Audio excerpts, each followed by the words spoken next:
Përshëndetje të nderuar shikues dhe mirë se veni në edicionin qendror të lajmeve në Radio Televizionin 21. Kallëzimi penal I LDK-s për keqpërdorim grantesh e çoi sot në prokurorinë speciale ish ministrin e bujqësisë Faton Pecin.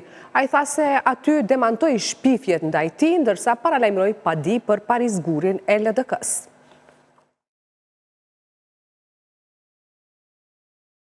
Ish ministri I bujqësisë Faton Peci është intervistuar në cilësinë e të pandehurit për grantët në Ministrinë e Bujqësisë nga Prokuroria Speciale.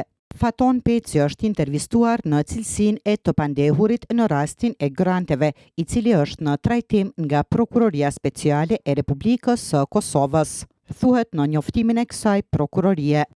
Intervistimin e konfirmoi edhe ish ministri Peci, I cili tha se në prokurori ka dhënë përgjigjet dhe sqarimet e tij në kallëzimin penal të ngritur nga LDK-ja, përmes siç është shprehur ai, ish deputetit të zgjedhur nga votat e vjedhura të MRG-s Paris Guri. Në prokurori, sikur gjithmonë gjatë jetës sime, isha transparent, I qartë dhe I drejt për drejt në lidhje me shpjegimet rreth çështjes dhe rolit që kam pasur si ministër në procesin e granteve të Ministrisë së Bujqësisë, Pylltarisë dhe Zhvillimit Rural. Në lidhje me grantet e Ministrisë së Bujqësisë, Prokuroria Speciale ka intervistuar si të pandehur edhe deputetën e vetëvendosjes Fitore Pacolli, e cila ka qenë kryetare e Komisionit Parlamentar për Bujqësi.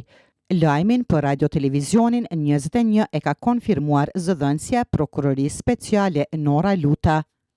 Ndërkohë ka reaguar ish deputeti LDK-s Paris Guri. Ai ka thënë se mirëpret veprimin e Prokurorisë së Kosovës për intervistimin e ministrit të bujqësisë Faton Peci pas kallëzimit penal që I është bërë për keqpërdorim të detyrës zyrtare dhe keqpërdorim të buxhetit të shtetit. Shpresoj që ky intervistim të mos mbetet me kaq, por të vazhdohet deri në dënimin e merituar për të dhe për të gjithë ata që I kanë futur duart në buxhetin e shtetit. E mirëpres dhe kallëzimin penal të tij ndaj meje përkinse fushat të orkestruar kundër tij. I vetmi orkestrim në atë rast ka qenë orkestrimi I tij për të shpërndar paratë e buxhetit te familjarët e eksponentëve të VV-s. Më 19 nëntor, Paris Guri I Lidhjes Demokratike të Kosovës pati dorëzuar kallëzim penal ndaj Pecit, duke akuzuar për keqpërdorim të paras publike, me pretendimin se vëllai dhe daja I kandidatës për deputete e lëvizjes vetëvendosje Fitore Pacolli kishin marrë grante nga kjo ministri. Peci e Pacolli patën kundërshtuar akuzat, ndërsa Peci pati paditur zyrtarët e LDK-s, duke I akuzuar se kanë shtyr persona të tjerë që të bëjnë deklarime të rreshme. Ai pati përmendur Gurin dhe kryetarin e LDK-s Tumir Abdigjiku se të dy zyrtarë të tjerë të LDK-s kanë dashur të konstruktojnë fabrikime se kanë përfituar grante në bujqësi me anë të rishfetit. Edhe ministri në detyri shëndetësisë Arben Vitia është intervistuar nga Prokuroria Speciale, por ai nuk ka dhënë detaje se për çfarë rasti bëhet fjalë. Vitia ka thënë se arsyet e intervistimit do të sqarohen nga Prokuroria Speciale dhe nga vetë ai. Detaje për rastin nuk ka dhënë as Prokuroria. Dërsa kryeshefi ndërmarrjes Ekoregioni në Prizren, Burim Shala, është arrestuar në ndyshimin për keqpërdorim të autoritetit zyrtar në tenderin për blerjen e 5 kamionëve dhe të një autofshese në vlerë afro 400.000 euro. Të hënën kur prokuroria lidhur me këtë procedur prokurimi arrestoi edhe shefin e njësisë Ekoregioni në Prizren Arben Gashi dhe të pandehurin me inicialet RZ nga kompania Dielli që ka shitur kamionët, u zhvilluan bastisje edhe në shtëpinë e Shalës. Në mesin e provave aty janë gjetur edhe sekuestruar një pushkë automatike AK-47 si dhe para të gatshme. Shala është ndaluar për 48 orë, thuhet në njoftimin e Prokurorisë Speciale.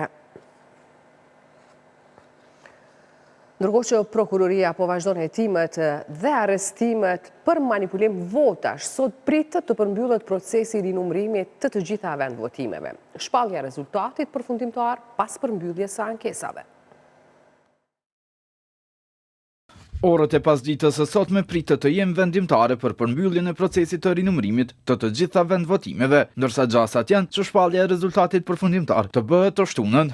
dhe sa i përket asaj se kur do të shpallen rezultatet, varet do thotë edhe nga momenti se kur do të përfundohet rinumërimi të gjitha vendvotimeve. Sipas ligjit për zgjedhje të përgjithshme, palët e prekura në procesin e rinumërimit brenda 48 orëve kanë të drejtë të ankohen në panelin zgjedhor për ankesa dhe parashtresa. Organ ky që duhet të vendosë brenda 72 orësh. Më pas, vendimet e PZAP-s mund të ankimohen në Gjykatën Supreme, e cila po ashtu ka 5 ditë kohë për të vendosur mbi ankesat. Ndryshe, KQZ vendosi për një proces të plotë të rinumërimit, pasi që gjatë rinumërimit të pjesshëm u evidentuan manipulime të mëdha votash. Vjedhja e votave aktivizoi prokurori në hetim në një numër komunash, derisa në Prizren dhe Malishev pati arrestime dhe ndalime. Deri tani të paktën 42 komisioner dhe vëzhgues zgjedhor nga këto 2 komuna janë në paraburgim, derisa prokuroria e shtetit ka bërë të ditur se objekti i hetimeve do të jenë edhe kandidatët, të cilët dyshohen për dallavere me vota.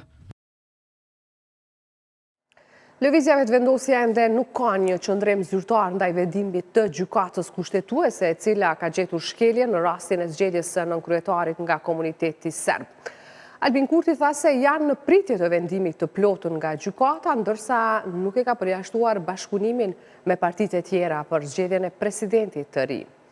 PDK, LDK dhe AK nuk premtojnë mbështetje pa marrëveshje politike.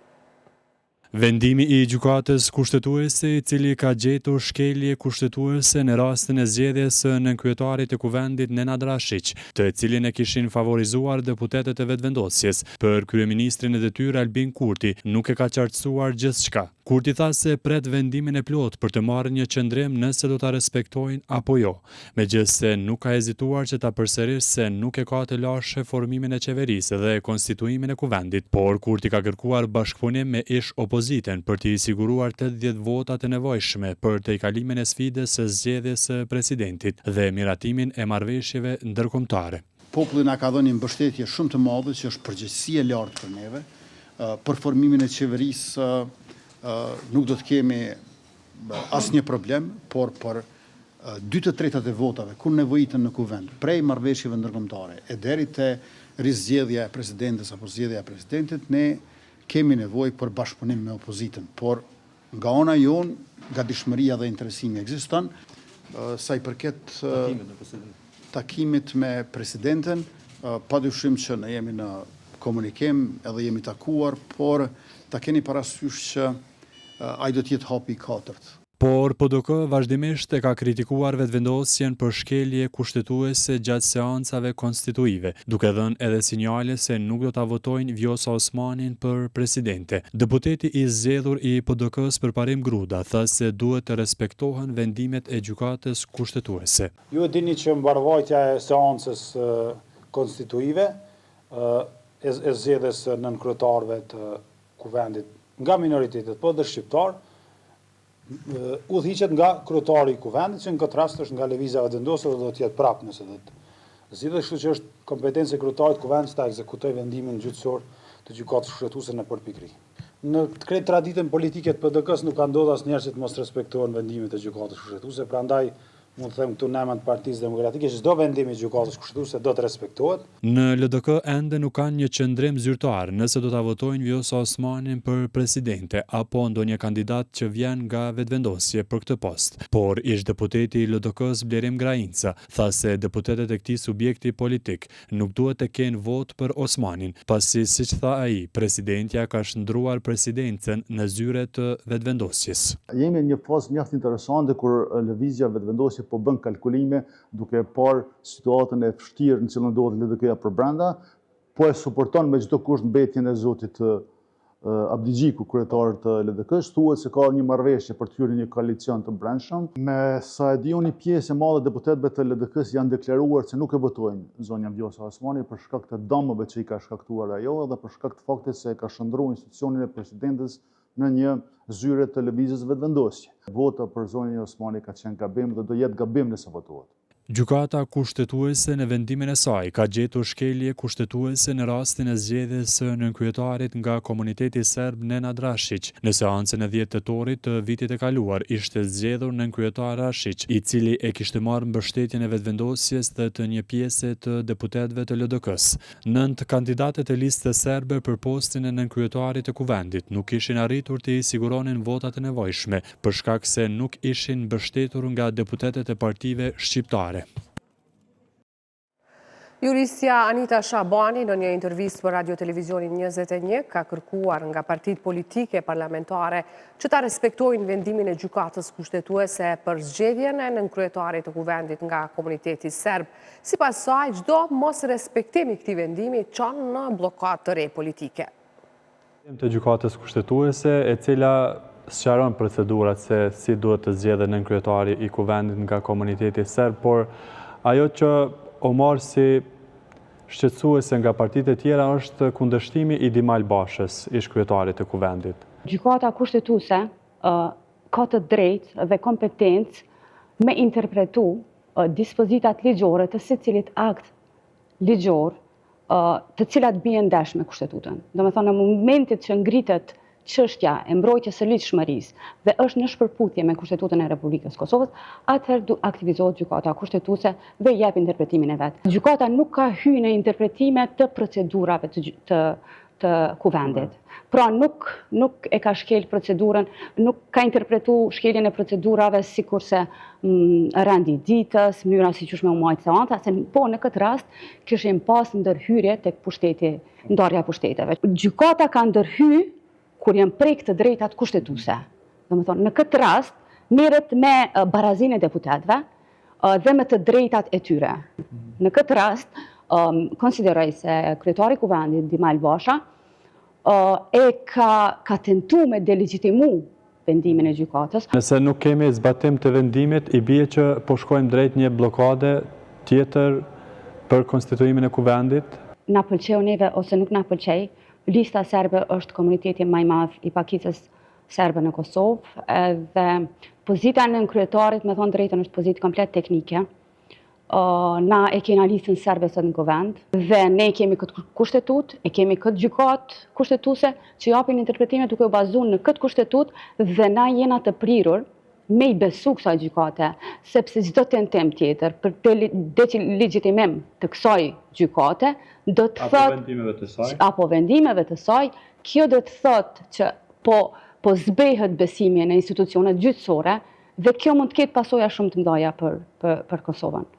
Mund të ketë blokada në kuptimin që janë më shumë politike sipas kësaj bie, jo që nuk janë qartësu me vendimet e gjykatës kushtetuese. Njoftimi i gjykatës e thot qartë që i propozuar nga lista serbe, i propozuar nga komuniteti pakic, vjen nga shumica e minoritetit pakic që në këtë rast e kena listën serbe, na pëlqeu neve apo jo. Domethënë, hapi vetëm që duhet të ndërmerret në bazë të këtij njoftimi është emërimi i nënkryetarit të kuvendit nga ana e listës serbe. Domethënë, të gjitha deklaratat të tjera që dalin dhe mos zbatimi i këtij njoftimi do të na çojë drejt një blokade të re, që do të zgjatet deri në mars, që do të bëj blokada e presidentit, edhe kështu me radhë.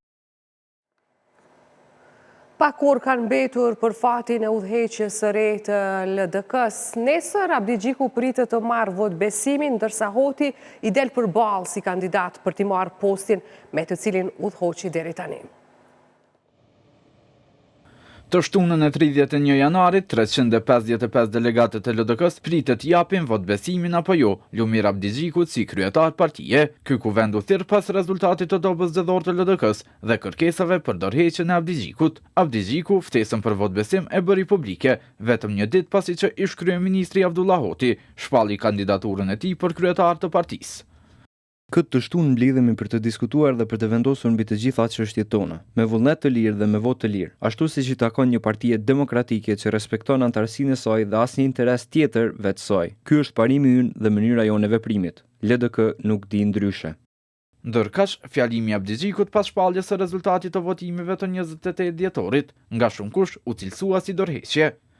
Fjalën dorëheqje Abdi Gjiku e përmendi kur atë ia kërkoi nënkryetaria e LDK-s, Hykmete Bajrami, pas dorëheqjes së saj. Megjithatë, Abdigjiku dhe disa vartës të tij vazhdojnë të përmendin mocionin e votbesimit. Ndërsa dorëheqjen e Abdigjikut e cilëson punë të kryer kandidati për kryetar të LDK-s Avdullah Hoti.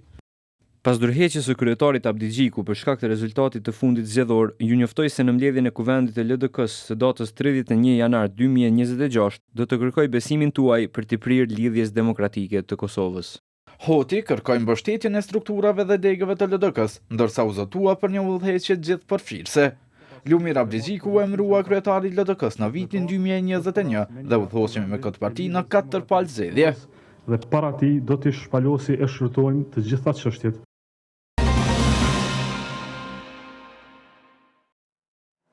Kryeministri në detyrë Albin Kurti ka folur për herë të parë për bordin e paqës, që kur presidentja Osmani nënshkroi marrëveshjen në këtë trup, ai deklaroi se Kosova dëshiron të kontribuojë për paqen në botë derisa ka theksuar se pjesëmarrja e vendit tonë në këtë bord është vazhdimsi e kontributit për Gazën. Me qenë se do të marrim pjesë në forcën stabilizuese ndërkombëtare, ne kemi qenë të interesuar që natyrisht të marrim pjesë edhe në organet vendimarrëse politike për atë forcë stabilizuese ndërkombëtare. Tash procesi do të ecë më tutje. Unë jam kryeministër në detyrë, nuk jam ende në mandatin tim të tretë, por kudo që ka nevojë për paqen në botë, ne dëshirojmë që të kontribuojmë, sepse kemi qenë përfitues të paqes në vendin tonë nëpërmjet forcave ndërkombëtare, andaj tash duam që të marrim pjesë me forcat tona dhe kapacitetet tona edhe në paqet në vende të ndryshme në botë. Sa i përket Gazas, ju e dini që ne i kemi ndarë gjysmë milioni euro si qeveri dhe ky është një proces i cili do të vazhdojë edhe në vijim. Kurti ka folur sot edhe për vizitën e tij në 2 kompani në Gjilan, të cilat pretendohet se prodhojnë dronë luftarak. Ai e ka arsyetuar këtë vizitë duke thënë se nuk mund t'i di të gjitha hollësitë. Unë kam vizituar me qindra kompani anë mban Kosovës gjatë këtij 4 vjeçari, nuk mund të them që mund t'i di të gjitha hollësitë e secilës kompani, mirë po natyrisht që unë jam i hapur që t'i dëgjoj edhe kritikat atëherë kur diçka nuk ka qenë ashtu siç më është prezantuar, por duhet ta keni parasysh që kur vihet te aspektet e hollësishme teknike e profesionale, nuk mund ta di paraprakisht se cilat janë ato saktësisht për secilën kompani. Mitrovica e Veriut, Leposavici dhe Zubin Potoku kanë votuar për të tërhequr nga Asociacioni i Komunave të Kosovës, pasi duan të jenë pjesë e një asociacioni të veçuar të komunave me shumicë serbe. Kjo është hera e dytë që votojnë për këtë pas votimit të 18 dhjetorit të vitit të kaluar. Por votimi i dhjetorit ishte shpallur i paligjshëm nga ministri në detyrë i administrimit të pushtetit lokal Elbert Krasniqi për shkak të parregullsive procedurale, pasi ndër të tjera propozimi ishte bërë nga kryetarët e komunave.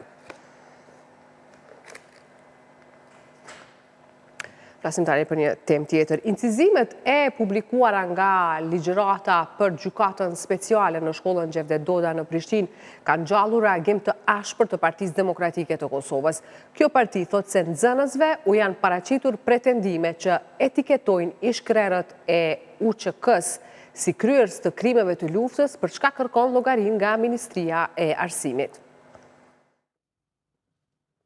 Antari i kryesisë së PDK-s përparim Gruda në konferencë për media tha se lufta e lavdishme UÇK-s po sulmohet edhe nga bankat e shkollave të Kosovës, mirë po nuk mund të tjetërsohet asesi e vërteta. Gjatë këtyre prezantimeve është përdorur gjuhë skandaloze në kundërshtim me parimet themelore të një shoqërie demokratike dhe standardet ligjore të edukimit. Nxënësve, shumica në moshën 18 vjeçare, u janë paraqitur pretendime të njëanshme duke etiketuar ish-krerët e UÇK-s Hashim Thaqin, Kadri Veselin, Jakub Krasniqin dhe Recep Selimin si kryerës të krimeve të luftës dhe krimeve tjera kundër njerëzimit. Partia Demokratike e Kosovës vlerëson se kjo qasje është e papranueshme dhe skandaloze. Sot, lufta jonë çlirimtare nuk po sulmohet vetëm në sallat e gjykatës speciale në Hagë, por një narrative shtrembruar po tentohet të futet edhe në bankat e shkollave, duke helmuar me propagandë nxënësit e mitur. Gruda theksoi se gjuha e përdorur në incizimet e publikuara i trajton ish-krerët e UÇK-s si fajtor, duke shkelur njën nga parimet bazë të drejtësisë, siç është prezumimi i pafajësisë. Shqetësimet e Partisë Demokratike të Kosovës janë shumë dimensionale në lidhur me këtë prezantime. Gjuha e përdorur në incizimet e publikuara i trajton Hashim Thaçin, Kadri Veselin, Jakub Krasniqin dhe Recep Selimin si fajtor, duke shkelur kështu një nga parimet bazë të drejtësisë, prezumimin e pafajësisë, që është një parim bazë pra dhe një drejtë themelore e çdo njeriu. Kjo shton dyshimet se i gjithë procesi në Hag ka karakter politik dhe se po paragjykohet vendimi përfundimtar për ish-krerët e UÇK-s. Përkitazi me këtë, Gruda kërkoi llogarin nga Ministria e Arsimit për mënyrën se si lejohet që kushdo të ligjerojë nxënësve të Kosovës pa mbikëqyrje institucionale. Partia Demokratike e Kosovës kërkon që sa më parë dhe urgjentisht të zbardhet se kush është përgjegjës për këtë propagandë, si ka ndodhur që ligjëratat e parapara të shndrohen në prezantime politike. Po ashtu, në emër të Partisë Demokratike të Kosovës, kërkojmë llogarin nga Ministria e Arsimit për mënyrën se si lejohet që kushdo t'i ligjërojë nxënësve të Kosovës pa mbikëqyrje institucionale. Krahas kësaj, Gruda shtoi se marshi i paralajmëruar për datën 17 shkurt në mbështetje të ish-krerëve të UÇK-s është një reagim i natyrshëm kur ky proces ka hyrë në fazën finale të tij. Një shqetësim që prek direkt xhepin e qytetarëve është paralajmërimi për shtrejtim të rrymës. Veç tyre të cilët e kundërshtojnë ashpër, shumë biznese druajnë për falimentim. Vitin e kaluar, zyra rregullatorit të energjisë elektrike rriti tarifat për 16.1%, por kjo rritje nuk u mjaftoi 3 kompanive Kesko, Keds dhe Kost, të cilat i kërkuan që çmimi i energjisë të rritet mbi 20%. Paralajmërimi për një shtrejtim tjetër të rrymës ka alarmuar qytetarët. Vallai nuk është e lejuar, nuk ka fulla, s'yn më përballua. Çfarë zotë një. Mirë nuk kam shtrejtuar, nuk jem për më shtrejtuar, po çam ju bos po kena, do të më dalin protesta. Ku që duhet? Për standardin që në Kosovë, është pak rrymë lart. Edhe pra dhe të rrymë këtë këtu. Nuk ka mira, dhe për menimin tam, është pak rrymë e nëllqë. Kjo është një ngarkesë për qytetarin, mirë po tash nuk e di ku e shohin arsyen, pse më ngritë më kjo çmim, kur di që resurset i kemi tonat. Shtrëngtimi i tarifave të energjisë mund të godasë rënd edhe bizneset. Nehat Geci, prodhues, shpreh shqetësimin se mund të jetë i detyruar të reduktoj edhe numrin e punëtorëve. Edhe me ngritjen paraprake që ka qenë, domethënë ka ndiku jashtëzakonisht shumë në biznesin tonë, po dhe në bizneset tjera në Kosovë ngritja e energjisë elektrike. Në rast se do të ngritet prapë edhe për 21.5%, jam i sigur që do të ketë një lloj themi kollapsi në kuptimin që nuk dim as vetë si të veprojmë. Kryeministri në detyrë Albin Kurti, gjatë vizitës së tij të enjtë në qendrën e inovacionit të Kosovës, ironizoi me qytetarët të cilët ngrohen me rrymë, duke thënë se qytetarët preferojnë temperatura më të larta se sa normalja. Duhet me menaxhu faktin që po ngrohemi shumë me rrymë, përveç që ngrohemi me rrymë, ne ngrohemi shumë me rrymë. Temperaturat në përdhoma i kemi dukshëm më të larta se sa që është normale. Kena qef nxehtë. Sa i përket konsumit, duhet me menaxhu sidomos ngrohjen. Sa i përket rritjes ekonomike, natyrisht, kjo do të kërkojë edhe më tepër energji. ZRE thotë se do të shqyrtoj vetëm kostot e arsyeshme, ndërsa vendimi final i saj për tarifat e reja për vitin 2026 pritet në muajt në vijim. Në këtë kohë, thuajse të një depresioni kolektiv nga çmimet e larta, shumë kush flet për procesin e integrimit në BE. Kipred thotë se mënyra më e mire për afrimit me Unionin është krijimi një tregu të përbashkët ekonomik. Integrimi gradual i vendeve të Ballkanit Perëndimor në Bashkimin Evropian po shihet me një sy skeptik, pasi askush nuk e di saktë se si do të ndodhë ky proces. Kështu ka vlerësuar Instituti për Hulumtim dhe Zhvillim të Politikave, Kipred, sipas të cilit mënyra më e mirë e integrimit do të ishte përmes një tregu të përbashkët evropian. Tregtia, investimet dhe integrimi i value chains bëhet imperativ, pagesat, shërbimet dhe përfitimet e lëvizshmërisë të biznesit, kapitalit, mallrat njerëzve rritet. Bëhet një lloj mësimi institucional të qeverive në Ballkan Perëndimor. Ambasadorja kroate Daniela Barishić, e cila ndau përvojën e shtetit kroat gjatë antarësimit në Bashkimin Evropian, vuri theksin tek reformat në drejtësi. Ajo që dua të them është se pozita dhe opozita në Kosovë të bëjnë një marrëveshje sa i përket integrimeve të mos pengojnë këtë proces, sepse kemi ngecur këtu që 10 vite dhe të dyja palët dhe të gjithë ata që janë të përfshirë në këtë proces të japin kontributin e tyre. Mendoj se ekonomia nuk zgjidh çdo gjë dhe duhet të shkojmë paralel me reforma në drejtësi.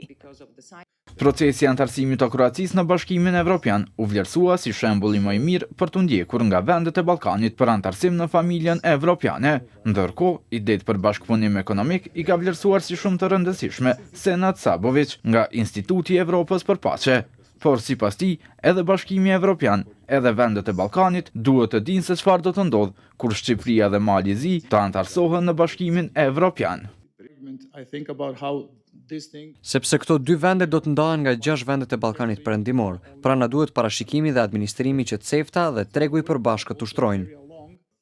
Ndërkaq, antarësimi i Shqipërisë dhe Malit të Zi në Bashkimin Evropian para shteteve të tjera gjalli një debat në këtë konferencë. Serbia sot mban dikë që është i akuzuar për terrorizëm dhe ne jemi në vitin 2026 dhe kur shohim 2030-ën, mendoj që ndarja e Shqipërisë dhe Malit të Zi nuk do të ndihmojë vendeve të tjera. Pra, në çdo situatë mendoj që integrimi i përbashkët për vendet e Ballkanit Perëndimor është mënyra më e sigurt për stabilitetin e rajonit. Si Kipret mbështesim zgjerimin e rajonit në BE dhe dëshirojmë dhe shpresojmë që Shqipëria dhe Mali i Zi të hyjnë sa më shpejt në BE, sepse kontribuon në stabilitet. Ta themi qartë se këto dy vende kanë ecur përpara. Vendet e tjera nuk do duhet t'i mbanin peng këto dy shtete, sepse pastaj Serbia po bëhet pika qendrore drejt Brukselit. Mendoj se është e rëndësishme që Shqipëria dhe Mali i Zi të antarësohen sa më shpejt në BE, sepse do të bllokojë linja adriatike për Rusinë dhe Kinën, për çfarëdo qasje strategjike të tyre në këtë korridor. Në këtë konferencë u theksua dhe fakti që Kosova ende nuk e ka statusin e kandidatit për antarësim në Bashkimin Evropian, edhe pse, siç u tha, në një numër çështjesh, Kosova është shumë më përpara se sa vendet që aktualisht janë kandidate për antarësim në Bashkimin Evropian. Informacioni i minutave të fundit është se Komisioni Qendror i Zgjedhjeve pritet që nesër të shpallë rezultatin përfundimtar të zgjedhjeve të 28 dhjetorit. Kështu ka konfirmuar për Radio Televizionin 21 zëdhënësi i KQZ-s Valmer Elezi, duke saktësuar se KQZ mban të shtunën në orën 10 mbledhjen e radhës dhe në rend dite është shpallja rezultateve përfundimtare për zgjedhjet e parakohshme për Kuvendin e Kosovës, të cilat janë mbajtur me 28 dhjetor 2025. Aktualisht kanë mbetur të rinumërohen më pak se 50 vend votime dhe ky proces përmbyllet sonte. Pas shpalljes së rezultateve përfundimtare, partitë ose kandidatët kanë të drejtë ankese brenda 48 orëve në panelin zgjedhor për ankesa dhe parashtresa. Më pas edhe pas shurtimeve në Gjykatën Supreme hapet rruga për certifikim të rezultateve.